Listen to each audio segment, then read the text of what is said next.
Bonjour, je m'appelle Dominique Meurs, je suis économiste, professeure à l'Université de Paris-Nanterre et également chercheuse associée à l'INED. Une large partie de mes recherches porte sur l'immigration et les descendants d'immigrés, du point de vue économique, c'est-à-dire du point de vue de leur intégration dans le monde du travail. Les niveaux de participation au marché du travail, les niveaux de chômage et les salaires, les rémunérations et les carrières.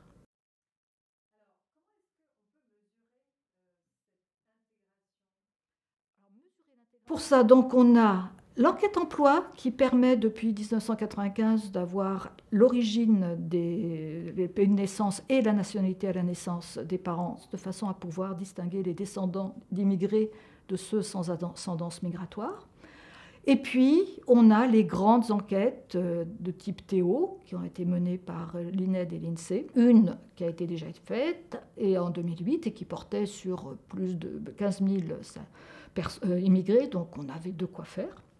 Et puis il y a Théo 2 qui est en préparation, qui est sur le terrain, qui sera à peu près du même ordre de grandeur.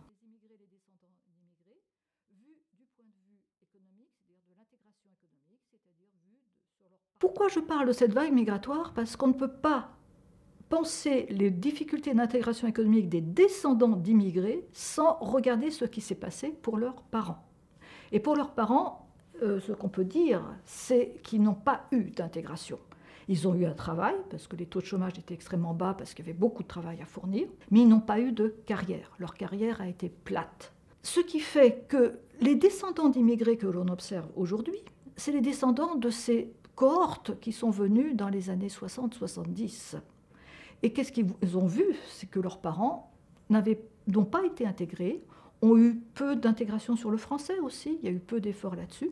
L'intégration, pour eux, c'est l'intégration de leurs enfants. Mais ils sont partis avec des handicaps énormes qui ont été amplifiés par le système institutionnel français, par le système éducatif, qui, on sait maintenant, les études PISA l'ont amplement démontré, que l'origine sociale pèse très très lourdement dans les devenirs scolaires.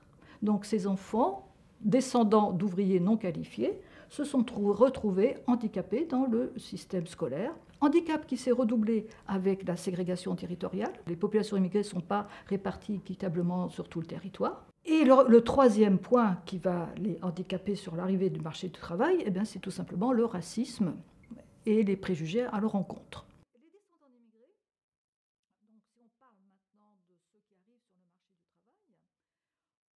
Qu'est-ce qu'on constate? On constate qu'ils ont un taux de chômage à peu près supérieur, de 2 fois supérieur à la population sans ascendance migratoire. Est-ce que c'est de la discrimination ou pas?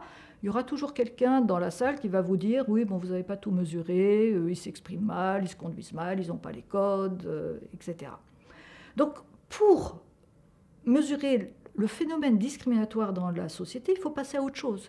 Une autre méthode, c'est le testing, qui consiste à envoyer des CV identique à des employeurs potentiels, identique à une caractéristique près qui va être le nom, qui va signaler l'origine maghrébine ou non maghrébine.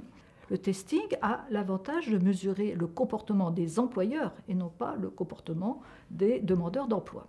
Ce qu'on constate aujourd'hui très simplement, c'est qu'il reste du chômage inexpliqué pour les descendants d'immigrés et les immigrés, et que ce chômage inexpliqué, c'est très probablement de la discrimination.